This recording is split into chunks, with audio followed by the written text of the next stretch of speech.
Astaghfirullah. Bismillahirrahmanirrahim. Assalamualaikum warahmatullahi wabarakatuh. Alhamdulillah wassalatu wassalamu ala Rasulillah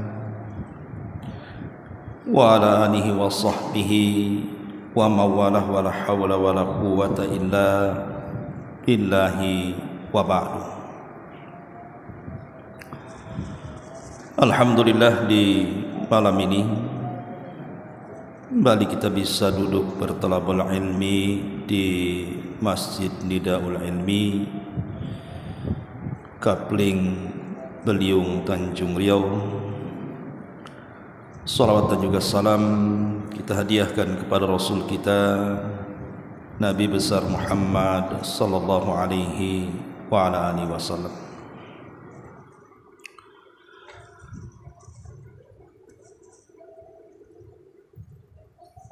Kita akan membahas di malam hari ini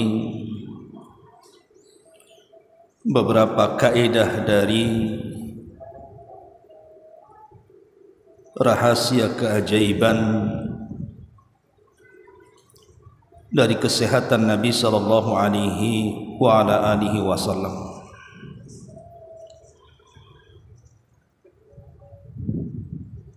Disebutkan dalam hadis Al-Miqdam Ibn Ma'di Karib radhiyallahu anhu, Nabi sallallahu alaihi wasallam mengatakan, ma mala abnu Adam wi'a asyarran min batnihi. Dari Al-Miqdam bin Ma'di Karib radhiyallahu an, Rasul bersabda, tidaklah anak cucu Adam memenuhi satu tempat yang lebih buruk dibandingkan daripada perutnya.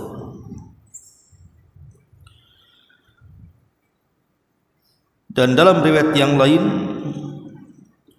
bihasbi ibni Adam aklatun yukimna sulbahu fa in kana la mahalata fa thuluthun li ta'amihi wa thuluthun li syarabihi wa thuluthun li nafsihi.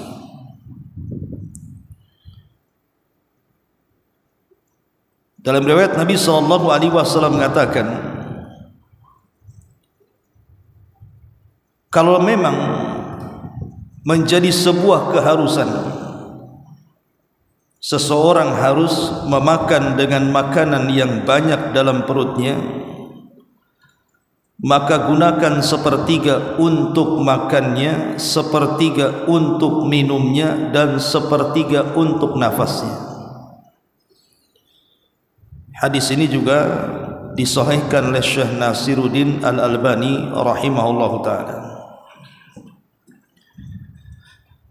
Ma'asyiral muslimin yang dimuliakan Allah subhanahu wa ta'ala, kita tahu bahwa Nabi sallallahu alaihi wasallam adalah qudwah dalam segala perkara. Makanya Allah subhanahu wa ta'ala mengatakan, laqad kana lakum fi rasulillahi uswatun hasanah. Sungguh ada pada jati diri Rasul itu suri toladan yang baik, yang patut kita ikuti dalam segala hal, termasuk juga dalam mengatur makanan dan minuman yang dimakan dan diminum Nabi sallallahu alaihi wasallam, karena di situ ada rahasia kesehatan.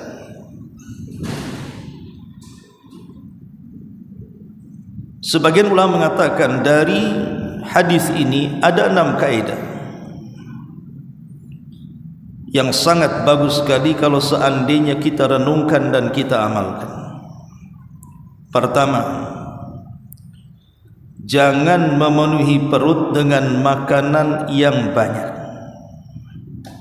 karena kita tahu bahwa perut kita ini adalah masdar dari seluruh penyakit. Jadi penyakit itu sumbernya dari perut. Berdasarkan hadis ini, Nabi mengatakan, ma mala abnu adam wi'a syarran min batni. Tidaklah anak cucu Adam memenuhi sesuatu tempat yang lebih buruk dibandingkan perutnya. Maknanya, kalau seandainya perut kita ini dimasukkan dengan berbagai macam makanan sampai penuh, maka akan timbul banyak penyakit. Ini yang pertama. Yang kedua, dalam hadis ini kita diajarkan tentang kaidah sulus. Kaidah sulus itu artinya kalau memang kita ini sangat berhajat kepada makanan, boleh jadi makanan itu dianggap lezat bagi kita. Maka Nabi SAW mengatakan, fa in kana la mahala, kalau memang harus makan banyak, fa thuluthun li ta'amihi wa thuluthun li syarabihi wa thuluthun li nafsihi, maka gunakan perut itu menjadi 3 bagian. Sepertiga diisi makanan, sepertiga diisi minuman, dan sepertiga untuk bernafas. Kalau memang harus kita ini memakan makanan yang banyak, maka gunakan kaidah thuluth. Ini yang kedua. Kemudian yang ketiga, dalam hadis ini para ulama menjelaskan kaidah yang ketiga adalah al-qaidah al-i'tidal wat tawazun. Al-i'tidal wat tawazun artinya makanan yang dimasukkan ke dalam perut ini harus berimbang. Makna berimbang di sini, jangan memasukkan satu macam makanan saja. Karena terkadang makanan itu terkadang penyakit itu ditimbulkan karena hanya satu makanan saja. Contoh umpamanya orang makan daging terus, pagi siang sore, pagi siang sore, tanpa ada asupan serat dari sayuran atau yang lainnya. Maka kalau hanya satu macam saja, maka ini akan menimbulkan berbagai macam penyakit. Maka gunakan kaidah at-tawazun wal i'tidal. Maka masukkan makanan ke perut kita ini, gunakan dengan berbagai macam jenis makanan. Ya, ada sayurnya, ada buahnya, ada dagingnya, ada ikannya, dan begitu seterusnya.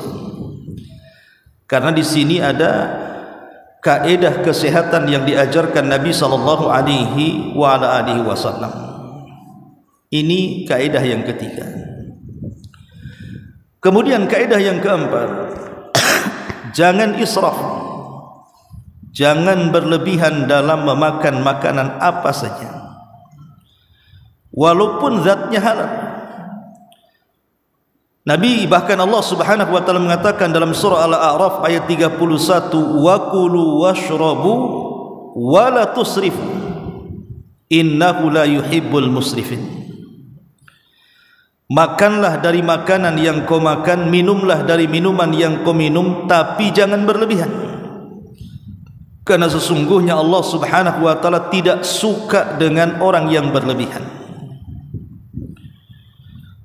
Karena orang yang berlebihan apapun jenisnya, maka itu tidak baik dan akan menimbulkan berbagai macam penyakit. Ini juga kaidah yang keempat. Kemudian kaidah yang kelima, biasakan untuk lapar. Biasakan untuk lapar. Karena kita tahu bahwa terkadang ketika perut ini diisi dengan berbagai macam makanan, maka akan timbul banyak penyakit. Lah ketika kemudian dibiasakan dengan lapar, maka itu salah satu solusi untuk membuang penyakit-penyakit yang ada dalam perut. Makanya kenapa minimalnya setahun sekali dalam Islam itu ada syariat puasa Ramadan. Karena selama 11 bulan perut ini memproduksi dengan sangat lelah berbagai macam makanan yang menimbulkan penyakit. Makanya disyariatkan puasa minimalnya setahun sekali Ramadan itu untuk mensterilkan sebagian banyak penyakit yang tertimbul dari perut kita. Makanya Nabi SAW lihat biasa lapar. Aisyah radhiyallahu anha mengatakan setelah hijrah dari Mekah ke Madinah, maka Rasul tidak pernah merasakan makanan yang lezat. Bahkan pernah satu hari, kata Aisyah, 3 bulan berturut-turut Nabi SAW hanya memakan al-aswadan. Aswadan itu artinya tamar dan air putih saja.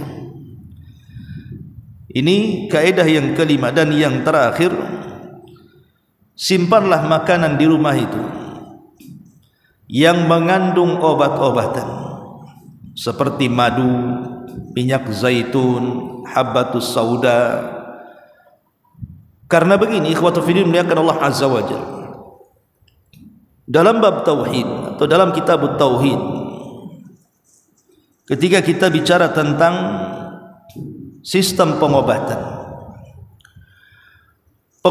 dalam Islam itu, atau para ulama Islam menjelaskan bahwa sistem pengobatan itu kan ada 3 macam.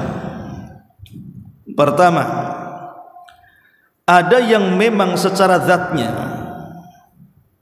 bahwa kalau seandainya diminum ataupun dimakan berdasarkan nas Al-Quran dan Sunnah, itu adalah obat. Contoh umpamanya air Zam-Zam. Air Zam-Zam sudah banyak, tanpa diteliti pun air Zam-Zam itu air berkah dan bisa mengobati. Ataupun habbatus sauda, karena Rasul yang mengatakan habbatus sauda dawaun likulli da, obat segala sesuatu penyakit. Ataupun minyak zaitun yang merupakan minyak yang mubarakah, sampai dijadikan sumpah dalam Al-Quran, watini wazaitun. Atau apalah yang kemudian disebutkan berdasarkan Al-Quran dan Sunnah bahwa ini terkandung obat. Maka kalau seandainya berdasarkan nas Al-Quran dan Sunnah ini obat, maka silahkan konsumsi, karena ada nasnya.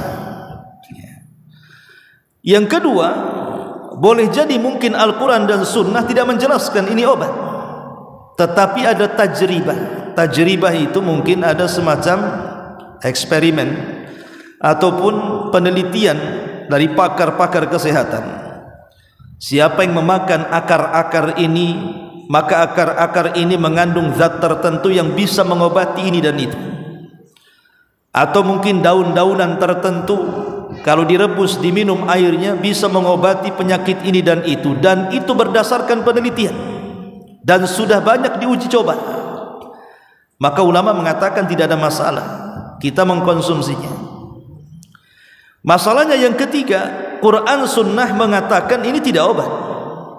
Tidak ada penelitian para pakar-pakar kesehatan bahwa ini obat kemudian dijadikan obat. Lah inilah yang kemudian terkadang menjerumuskan seseorang kepada kesyirikan. Minimalnya syirkul asghar, syirik kecil. Karena dia telah menjadikan sebab yang bukan sebab. Contoh umpamanya ada orang yang berobat dengan melingkarkan benang di leher atau benang di kaki atau benang di tangan, dengan keyakinan bahwa benang itu bisa mengobati penyakit ini dan itu.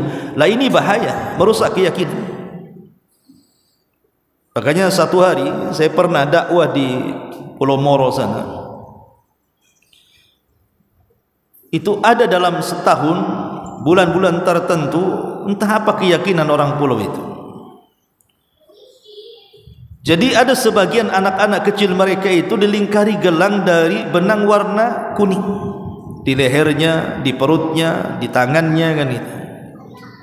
Jadi saya tanya waktu itu sama warga di situ, kenapa kok anak-anak ini kok dipakaikan benang dari bayi sampai anak-anak kecil dan tidak boleh dilepas kecuali putus sendiri. Jadi orang-orang itu mengatakan, oh ini supaya anak ini kebal dari penyakit gitu. Coba bayangkan, mereka mengatakan supaya kebal dari penyakit, tidak mudah terserang penyakit. Apa hubungan benang dengan penyakit? Justru kita tahu bahwa benang ini yang jual rata-rata ya penjahit gitu ya. Tidak ada kita beli benang di apotek. Tidak ada hubung kait antara benang dengan penyakit, kecuali kalau benang itu untuk menjahit ketika operasi, lain ceritanya. Tapi kalau melingkarkan benang kemudian dengan keyakinan bahwa dia bisa melepaskan diri dari segala jenis penyakit, ini khurafat, karena dia menjadikan sebab yang bukan sebab, dan ini masuk pada syirkul asghar. Bahkan kalau sampai diyakini benang itulah yang menyembuhkan, bukan hanya syirik asghar lagi, bisa kepada akbar lagi. Jadi kalau seandainya perkara-perkara yang tidak jelas berdasarkan nas Al-Quran ini obat, dan tidak ada penelitian ini obat, jangan dikonsumsi, karena anda telah menjadikan sebab yang bukan sebab dan masuk pada perkara kesyirikan. Ini masuk ke akidah nantinya. Tetapi kalau memang ini sudah jelas berdasarkan nas Al-Quran ini obat, seperti madu, habatus sauda, minyak zaitun dan yang semacamnya, maka silahkan konsumsi lah. Minimalnya di rumah kita itu adalah obat-obatan yang bisa kita makan, makanan-makanan yang mengandung di dalamnya berbagai macam kesehatan. Inilah yang disebutkan oleh para ulama dari hadis ini tentang 6 kaidah ini, dan ini rahasia daripada kesehatan Nabi. Ma'asyiral muslimin yang dimuliakan Allah Azza wa Jalla, anda bisa bayangkan Nabi di usia 50 tahun lebih. Kita tahu bahwa Nabi diangkat menjadi Nabi dan Rasul kan di usia 40 tahun. Kemudian berdakwah di kota Makkah selama 13 tahun. Artinya sampai usia 53 tahun baru Rasul hijrah dari Makkah ke Madinah. Di Madinah inilah kemudian Rasul disibukkan dengan berbagai macam kesibukan. Disibukkan dengan perang, jihad, dan hampir 30 lebih atau kurang lebih Rasulullah SAW berperang. Kemudian Rasul disibukkan dengan perkara manusia, entah orang yang datang meminta solusi, meminta fatwa dan yang semacamnya, belum lagi menghadapi kabilah-kabilah. Kemudian di sisi lain Rasul berpoligami dan istrinya 11, kemudian punya anak-anak. Rasul harus menghidupi keluarga. Coba kita bisa bayangkan sesibuk apa Nabi SAW. Tapi subhanallah, di usia yang sudah senja tidak ada penyakit yang menempa Nabi SAW. Bahkan ada riwayat walaupun sebagiannya dilemahkan, ketika Nabi SAW menyurati Muqawqis raja Mesir, kan Rasulullah SAW berdakwah dengan cara murasalah, mengirim surat ke raja-raja, ke raja Persia, ke raja Romawi, ke raja Ethiopia, Najasyi, bahkan ke Mesir, Muqawqis. Raja Muqawqis memang tidak masuk ke dalam Islam, tapi dia sangat menghargai surat Nabi SAW sehingga mengirimkan hadiah kepada Rasul. Apa hadiahnya? Pertama 2 budak perempuan, Maria Qibtiyah dan Sirin. Kemudian Maria Qibtiyah diambil Rasul, akhirnya punya anak Ibrahim, tetapi Sirin diberikan kepada juru bicara Nabi SAW, Hasan ibn Thabit. Kemudian yang kedua diberikan hadiah seorang tabib, seorang dokter. Tapi Nabi SAW kemudian tidak mau dokter ini, disuruh balik lagi ke Mesir. Kemudian kata Nabi SAW, kami terbiasa kaum yang lapar, tidak perlu kami tabib, katanya. Dari sini kita tahu bahwa kehidupan Nabi SAW itu sangat sehat sekali. Makanya sampai para ulama meneliti, kok bisa Rasulullah SAW di usia senja itu kok sehat sekali, padahal kita tahu antum yang merasakan usia kepala 4 ke atas gitu kan, itu kan sudah merasakan macam-macam penyakit. 40 tahun ke atas itu kan biasanya ceritanya sudah cerita penyakit. Lain kalau usia 20 tahun cerita cita-cita. Ini kayak anak-anak yang masih muda ini kan, kalau bicara dengan kawannya pasti cerita cita-cita kan. Cita-cita antum kalau besar jadi apa kan itu. Tapi kalau usia 40 tahun kan tidak ada cerita cita-cita, cerita penyakit. Aduh, kolesterol naik, darah tinggi naik. Cuman kolesterolnya, asam uratnya, darah tingginya, paling itu yang diceritakan. Nanti usia 50 tahun ke atas bukan penyakit lagi, fasilitas rumah sakit biasanya diceritakan. Nanti usia 70 tahun cerita dokter, oh dokter itu bagus, dokter itu tak bagus kan. Habis itu cerita tamiang lah terakhir itu. Tapi jelas kita tahu bahwa usia-usia senja 40, 50 tahun ke atas kan sudah rentan dengan penyakit. Tapi lihat Nabi SAW itu sehat sekali. Sehat sekali. Bahkan yang mengakibatkan kesehatan Nabi SAW terganggu itu karena racun. Nabi SAW itu kan ketika perang Khaybar pulang,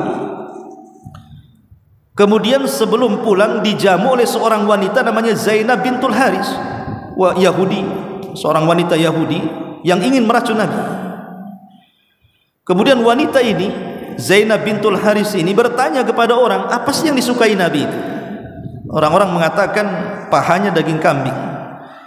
Maka kemudian dia pun memasak masakan yang lezat untuk Rasul dan para sahabat untuk mengundang makan di rumahnya.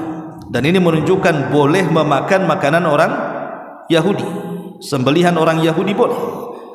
Karena Allah mengatakan di dalam surah Al-Maidah kalau tidak salah ya, tentang halalnya sembelihan ahli kitab. Wa ta'amul ladzina utul kitaba hillu lakum, dan makanan ahli kitab halal bagi kalian, maksudnya sembelihannya. Karena Rasul ketika diundang oleh Zainab bintul Haris seorang wanita Yahudi, mau datang dia dan sempat memakan sedikit makanannya. Tidak tahu kalau Zainab itu sengaja menaruh racun ke paha kambing itu. Ketika Nabi SAW sudah mencicipi sedikit, termakanlah sedikit racun itu. Tiba-tiba Allah membuat makanan itu bicara. Jadi paha kambing itu tiba-tiba dibuat Allah bicara. Dia ngomong sama Nabi, jangan teruskan kau makan aku, katanya, karena wanita itu sudah meletakkan racun pada aku. Maka Rasul berhenti, kemudian mengatakan di antara para sahabat, jangan kalian makan, karena dalam makanan yang kalian makan ada racunnya. Masalahnya ada seorang sahabat yang sudah termakan, kemudian setahun setelahnya dia meninggal. Karena setahun setelahnya dia meninggal, maka Rasul kemudian menghukum Zainab dengan hukum qisas, dibunuh. Seandainya sahabat ini tidak mati, tentu tidak akan dihukum kan gitu ya. Jadi Rasul tidak membalas kepada Zainab yang sudah meracunnya. Tapi kenapa kemudian Zainab dihukum? Bukan karena dia menyakiti Rasul kena meracun, karena ada seorang sahabat yang ikut makan mati, makanya kemudian ditangkap dan diqisas karena dia sudah membunuh. Tetapi syahidnya di sini Nabi SAW itu sehat, tapi racun ini baru kemudian berpengaruh kepada Rasul setelah beberapa tahun dari perang Khaybar itu. Baru Rasul merasakan racun itu mulai berpengaruh. Tapi dari sini kita tahu bahwa Nabi itu sehat. Makanya wajar kalau kemudian para ulama meneliti kesehatan Rasul sampai membuat kitab, banyak kitab, salah satunya Tibun Nabawi, bagaimana cara kesehatan Nabi. Dan kalau memang betul-betul orang itu mengetahui tentang kehidupan Rasul, mulai dari tidurnya, makannya, olahraganya dan begitu seterusnya, maka dia akan sehat. Ya. Maka di sini bagaimana Nabi SAW kemudian memberikan rahasia kesehatan kepada kita semuanya. Karena begini, ikhwatu fillah muliakan Allah Subhanahu wa taala. Al-Imam Ghazali rahimahullahu taala, beliau mengatakan dalam kitabnya Ihya Ulumuddin tentang bahaya atau 10 bahaya makan berlebihan. Secara singkat, yang pertama, orang yang memenuhi perutnya tanpa kemudian menyaring, kata beliau, akan menjadikan hati seseorang itu qaswa, keras hatinya. Kata beliau, la tumitul quluba bi kathrati at-ta'ami wasyarabi wa innal quluba tamutu kazzar'i idza kathura 'alaihi al-ma'.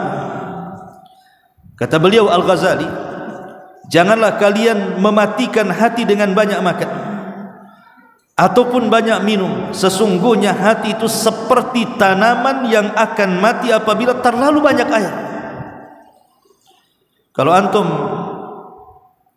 menanam tanaman, kemudian antum siram dan kelebihan air, bukan makin hidup tanaman itu, dia bisa mati. Lah begitu juga hati, kalau terus kemudian dipenuhi perut kita dengan makanan berlebihan, kata beliau, ini bisa mematikan hati kita. Karena biasanya cenderung orang yang kenyang terus itu malas hidupnya, malas untuk beribadah kepada Allah Azza wa Jalla. Contoh saja, orang yang berpuasa lah ya, orang yang berpuasa terkadang kalau sudah mendekati jam-jam berbuka, biasanya kan rangsangan syahwat untuk makan itu kuat. Makanya kalau dia datang ke pasar kaget, itu biasanya diborong semua kan. Kadang-kadang datang ke pasar motor itu tidak ada satupun kresek yang gantung gitu ya, pulang itu bergantung semua kresek itu. Entah isinya apa, entah kolak, entah rujak, entah apa, semua ada kan. Kemudian menjelang maghrib, terkadang makan itu sudah diletakkan di meja-meja makan. Dalam angan-angan kita ini terkadang nafsu kuat kan gitu. Nanti kalau maghrib saja ku makan semuanya.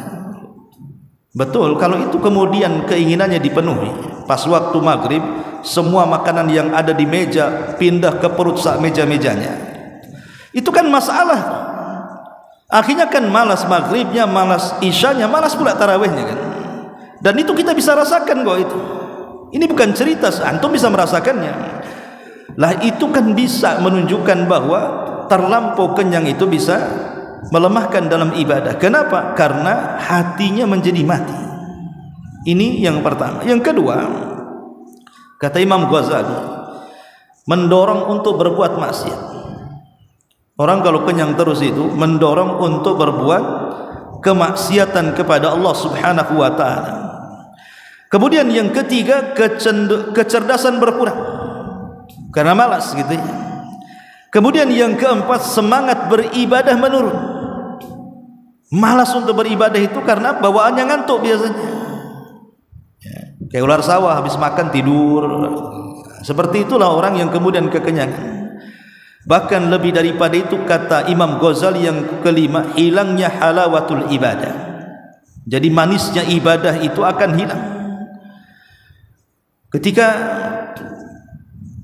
Nabi SAW memberikan sebuah isyarat dalam sabdanya, ma faddalakum Abu Bakrin bi fadli siyamin wala salatin wa innama huwa bi syai'in waqara fi sadri. Tidaklah Abu Bakar berhasil mengungguli karena, maksudnya dia tidak dikenal dengan banyak puasa, banyak salat, tetapi mengungguli banyak para sahabat. Kenapa? Kata Nabi SAW, karena ada sesuatu yang ditanamkan Abu Bakar dalam hatinya. Al-Imam Ad-Darani rahimahullah ta'ala, dia mengatakan bahwa ibadah paling manis yang aku rasakan adalah ketika perutku tidak terlampau banyak diisi, seperti Abu Bakar Siddiq radhiyallahu anhu. Dari sini kita tahu bahwa manisnya ibadah itu bisa dirasakan ketika perut lapar. Dan manisnya ibadah itu tidak akan dirasakan ketika perut kenyang. Dan ini juga salah satu bahaya berlebihan dalam makanan. Kemudian yang nomor 6, menjerumuskan kepada syubhat dan haram. Kalau orang kemudian laparan, pengennya makan saja, maka terkadang orang sudah tidak perhatikan mana halal haram. Yang penting kenyang perutnya. Kemudian yang nomor 7, menyibukkan hati dan juga mengundang berbagai macam penyakit yang sudah saya jelaskan tadi. Bahkan kata Imam Ghazali, menyulitkan saat sakaratul maut. Kemudian yang nomor 9, bisa mengurangi pahala. Dan yang terakhir, kesulitan di akhirat. Kesulitan di akhirat, karena otomatis ketika di dunia malas beribadah, otomatis tidak banyak pahala yang dibawa menghadap Allah Subhanahu wa ta'ala, dan akan mempersulit dia di akhirat. Inilah kata Imam Ghazali 10 perkara akibat berlebihan dalam makanan. Wallahu alam, ini diantara rahasia kaedah-kaedah kesehatan Nabi SAW yang kalau seandainya kita amalkan, kita contohkan apa yang sudah dibuat Nabi, tentu akan membawa kesehatan banyak. Jangan cerita makanan, cerita tidur saja. Kalau antum mengikuti tidur Nabi, Nabi itu kan tidur 3 waktu ya. Nabi itu tidur 3 waktu kan. Pertama berdasarkan surah Muzammil. ya ayyuhal muzammil qumil laila illa qalila nisfahu aw inqus minhu qalila aw zid alaihi warattilil qur'ana tartila. Jadi tidurnya Nabi SAW itu dalam surah Al-Muzammil nisfahu, separuh. Jadi tidur ba'da isya separuh malam, kemudian separuhnya bangun, kemudian tahajud sampai pagi. Ataupun kata Allah auzid alaih, atau ditambah dari separuh menjadi 2/3. Jadi 2/3 habis isya Rasul tidur sampai 2/3 malam, baru 1/3 malam akhir Rasul bangun. Kemudian Nabi SAW menghabiskan 1/3 malam itu untuk tahajud sampai pagi. Ini kalau di malam hari, bisa separuh malam, bisa 2/3 malam. Ini yang pertama, ini tidurnya Nabi. Yang kedua, menjelang subuh. Di situ Nabi SAW tidur, tetapi bukan tidur betulan. Dia hanya ittija, berbaring ke lambung kanan, berbaling ke lambung kanan. Dalam bahasa Arab disebut ittija namanya. Jadi bukan tidur, tidak, hanya berbaring untuk meluruskan karena dia sudah lelah salat malam. Kata Nabi SAW, falyukiduna imuha wal yastarih qaimuha. Yang tidur bangun dan yang salat malam istirahat. Ya, jadi orang yang tidak salat malam di azan pertama kata Rasul bangun. Makanya seorang mukmin minimalnya bangun itu di azan pertama. Seorang mukmin itu minimalnya bangun pagi di azan pertama, bukan di azan kedua. Kalau azan kedua sudah subuh. Ya. Karena Rasul SAW mengatakan seperti itu. Falyukiduna imuha wal yastarih qaimuha. Kalau yang tidak sholat malam, tidur terus di malam hari, maka di azan pertama bangun. Tetapi bagi yang sholat malam, istirahat. Dengan cara apa? Ittija tadi, berbaring ke lambung kanan. Karena biasanya kalau berbaring ke lambung kanan ke arah jantung, itu tidak akan nyenyak tidurnya kalau seandainya ada suara-suara masih dengar. Ya. Kemudian yang ketiga ada namanya kailulah. Kailulah itu tidur, ada yang mengatakan setelah zuhur, ada yang mengatakan sebelum zuhur. Karena Nabi SAW mengatakan kilu fa inna syaitana la yakin. Tidurlah siang karena setan itu tidak pernah tidur siang. Di sini dihasankan Syekh Al-Albani. Maksud tidur siang itu maksudnya kubail az-zuhri, mendekati waktu zuhur, artinya tidak lama tidurnya. Dan itu bukan tidur betulan kata ulama, hanya sekedarkan merebahkan badan dia karena lelah dia bekerja, entah 15 menit atau 20 menit gitu ya. Kalau umpamanya orang yang di kantor ya cukup merebahkan di kursi seperti ini atau di meja seperti ini, hanya untuk supaya pekerjaan yang melelahkan itu ya terurailah lelahnya sedikit demi sedikit. Ada juga yang mengatakan kailah sebelum zuhur, ada yang mengatakan setelah zuhur, tapi pendapat yang kuat sebelum zuhur. Ada penelitian dari pakar kesehatan Amerika, orang barat yang meneliti hadis ini. Kenapa dalam Islam itu disyariatkan kailulah? Kemudian pakar kesehatan ini mengatakan orang yang terbiasa melakukan kailulah maka akan dijauhkan dari penyakit stroke. Akan dijauhkan dari penyakit stroke. Kita tahu bahwa orang yang stroke itu, kita lihat kan, terkadang mati semua anggota badan. Tapi orang yang membiasakan kailulah akan terhindar dari situ. Okelah, tidak ada penelitian dari pakar kesehatan Amerika sana. Tetap kita ini mengetahui dan meyakini bahwa apapun yang dikerjakan Rasul pasti ada maslahatnya. Diteliti atau tidak, pasti ada maslahatnya. Karena setiap perintah itu pasti ada kebaikan, sebagaimana setiap larangan pasti ada keburukan. Itu kaidah itu. Karena Islam itu datang untuk membawa kemaslahatan dan mencegah madarat. Maka setiap yang dilakukan dan diperintahkan Rasul pasti ada maslahatnya, sebagaimana setiap yang dijauhi Rasul dan yang dilarang Rasul pasti ada madaratnya. Kalau Nabi melakukan kailulah pasti ada manfaat di situ, diteliti ataupun tidak. Ya, makanya kita ini cukup mengikut saja, maka kita akan mendapatkan rahasia kebaikan yang diajarkan Nabi SAW dalam bab apapun, termasuk juga dalam bab kesehatan. Di antara faedah hadis Miqdam ibn Ma'di Karim radhiyallahu an. Wallahu alam. Sampai di sini, subhanakallahumma bihamdika asyhadu an la ilaha illa anta astaghfiruka wa atubu ilaik. Allahu ta'ala alam. Assalamualaikum warahmatullahi wabarakatuh.